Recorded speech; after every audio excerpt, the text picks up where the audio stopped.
Vous avez déjà certainement vu ce produit, utilisé ce produit. Je vous invite à regarder cette vidéo.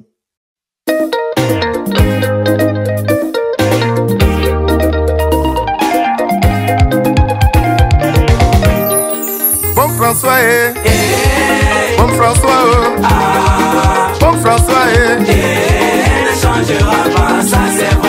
Ta manière de traiter les gens ne changera pas, Ça c'est vrai. ta manière de traiter les gens ne changera pas. Ça c'est vrai. Ça traite même quoi, ça fait même quoi. La douleur qui veut plier les bagages, elles s'en vont loin. Devant mon François, L'homme a plie les bagages et s'enfuit. devant mon François, La cynicité plie les bagages. Dans cette vidéo, vous avez vu défiler pendant plusieurs minutes l'équipe François Santé. Ces vidéos ont fait le tour de la toile. Il s'agit du défilé de cette entreprise François Santé pendant plusieurs minutes au boulevard du 20 mai à Yaoundé, au Cameroun, qui a mis sur le marché il y a de cela quelques années déjà un produit qui fait beaucoup de polémiques, à savoir le baume François, communément appelé le commandant des paumes.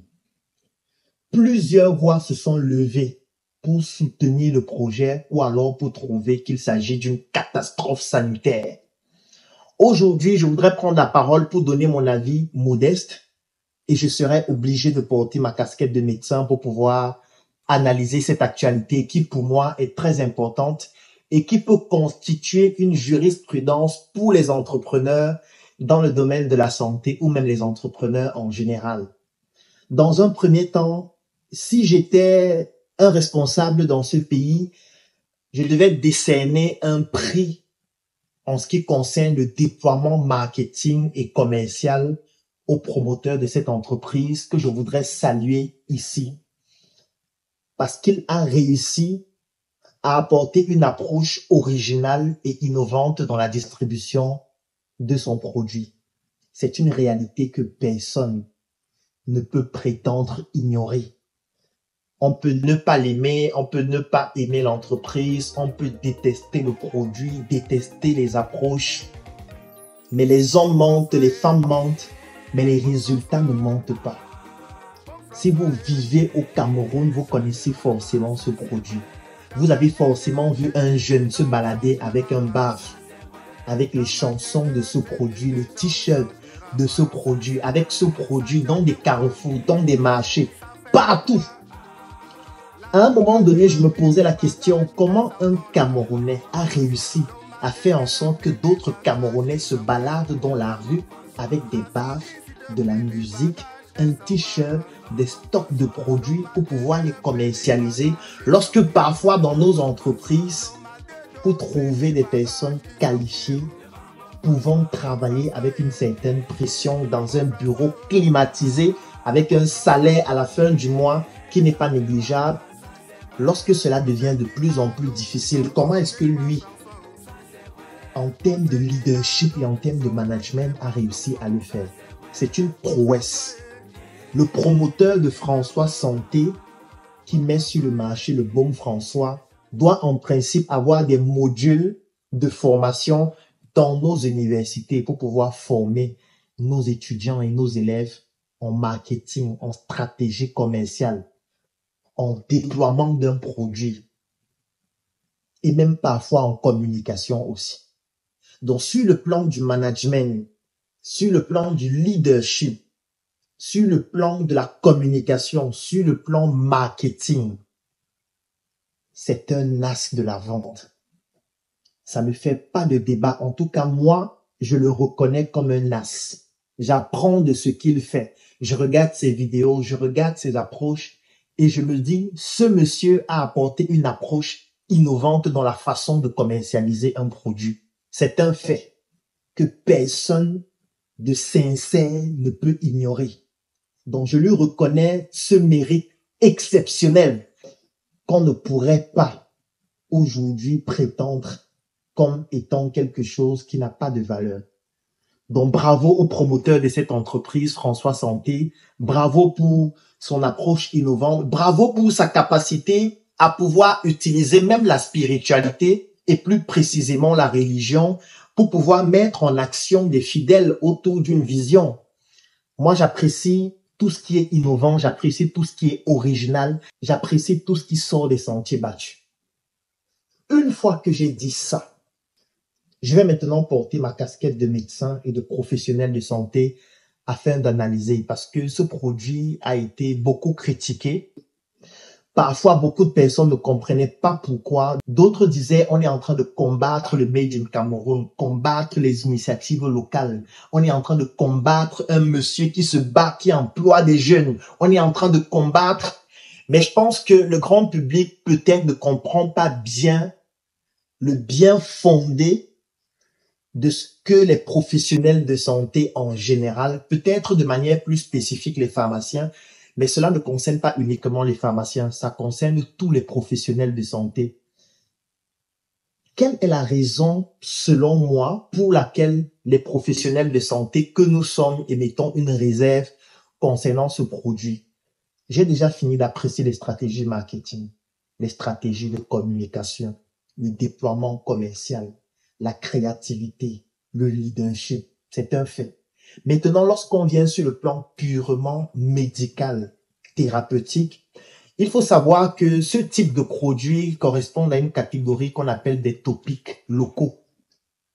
Ça veut dire ce sont des produits qui sont utilisés en général soit comme anti-inflammatoires, soit comme antalgiques. Ça veut dire l'effet est purement symptomatique la plupart des fois.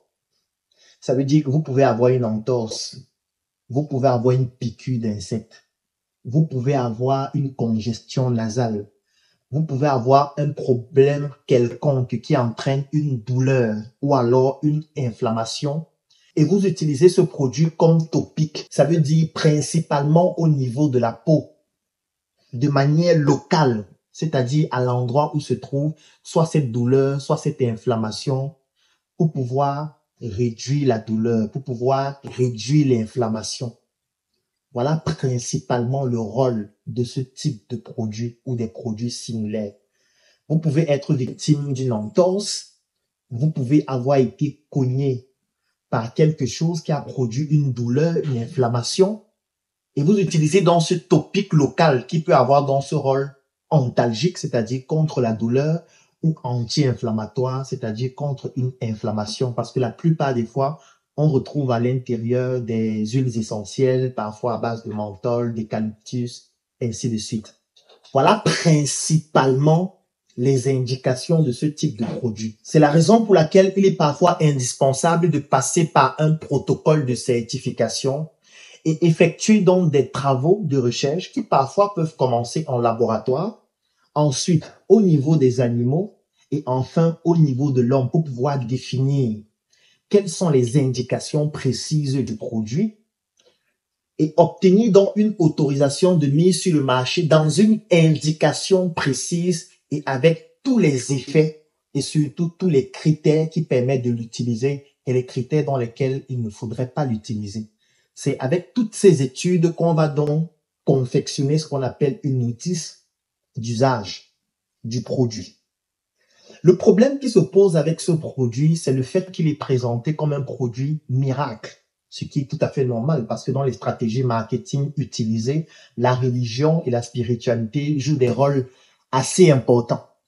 Donc, lorsqu'on présente un produit comme miracle, lorsqu'on présente un produit comme une révélation qui nous est venue de Dieu ou alors des anges, lorsqu'on présente un produit comme pouvant réaliser des prouesses exceptionnelles que confère Dieu lui-même, ça commence à créer énormément de problèmes sur le plan purement médical, sur le plan purement thérapeutique.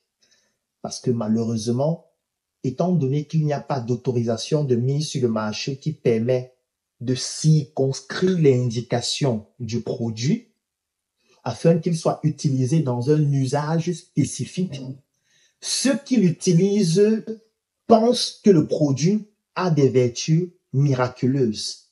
Et lorsqu'on pense déjà qu'un produit a des vertus miraculeuses, je suis d'accord, vous allez me parler de l'effet placebo qui a un impact. Mais quand vous pensez déjà qu'un produit a des vertus miraculeuses, c'est dangereux. Je vais vous prendre un exemple. Un patient qui vient d'être victime d'une fracture fermée, il s'en va à l'hôpital, on réalise une radio et on observe qu'il est victime d'une fracture, parfois avec déplacement osseux. Et le patient se dit que le baume François va le soigner. Là, ça devient un problème.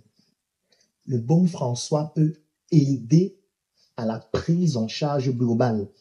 Il y aura une prise en charge médicale, une prise en charge parfois chirurgicale. Le baume François peut être un élément supplémentaire qui permet de réduire l'inflammation, qui permet de réduire la douleur, mais ne peut pas être le traitement complet. Sauf que beaucoup de personnes pensent, par exemple dans ce cas de figure, que le simple fait d'appliquer le baume peut guérir totalement et résoudre définitivement le problème. C'est pareil, il y a des personnes qui pensent que le baume François peut guérir une infection respiratoire. Ça veut dire que vous êtes victime d'une infection respiratoire peut-être haute, qui se manifeste d'une certaine façon, et vous pensez que le fait de prendre le baume, de vous embaumer le visage, le nez, de boire même, ça va guérir cette infection qui peut être bactérienne, qui peut être virale. Il y a des personnes qui pensent que le baume peut guérir de certains cancers, peut guérir de certaines maladies graves, de certaines maladies dégénératives. Et c'est là où ça devient dangereux parce que, étant donné qu'il n'y a pas d'autorisation de mise sur le marché qui délimite l'indication ou les indications d'utilisation de ce produit, ça crée donc un problème grave parce qu'aujourd'hui, il y a des patients qui arrivent en pharmacie et qui disent « Je veux le baume François parce que vraiment j'ai très mal au poumon depuis 2 mois. Il faut que je prenne le baume. Je vais embaumer au niveau de mon torse et enfin mon problème va être résolu. » Et quand le pharmacien essaye de raisonner la personne ou le médecin, si c'est à l'hôpital, la personne dit « Non, vous êtes contre ce produit révolutionnaire. Le baume, ça guérit ce type de maladie. » Et même quand on propose des produits complémentaires ou même similaires, les personnes ne veulent pas en disant « Vous êtes contre les produits africains. Moi, je veux ce produit parce que j'ai ma fracture et ça va me guérir. » Je suis soit le fait qu'il s'agisse d'un médicament de la rue, parce que c'est vendu dans la rue, dans des conditionnements qui en général sont en plastique. Un conditionnement en plastique sous le soleil. Nous savons tous que le plastique est un dérivé du pétrole. Lorsque le plastique est exposé au soleil, ça peut rendre dangereux les produits qui s'y trouvent.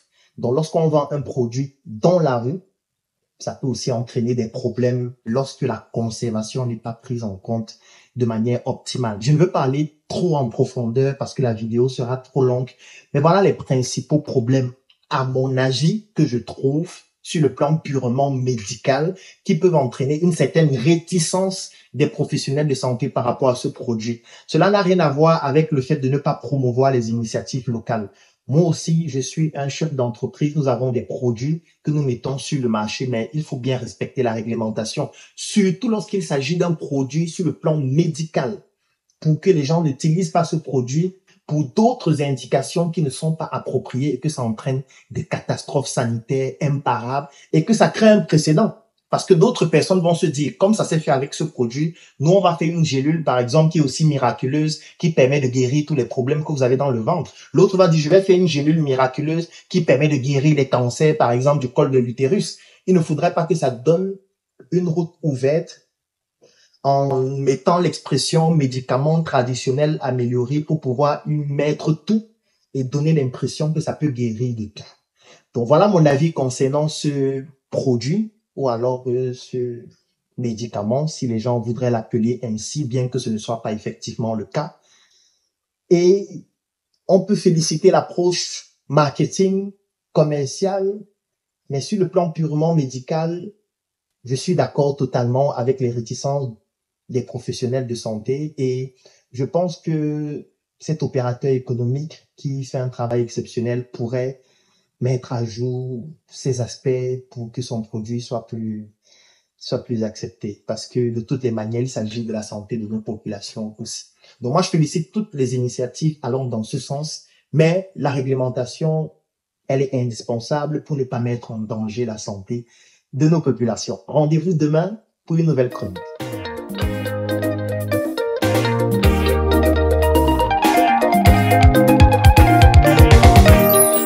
Bon François, bon François, bon François, ne changera pas, ça c'est vrai. Ta manière de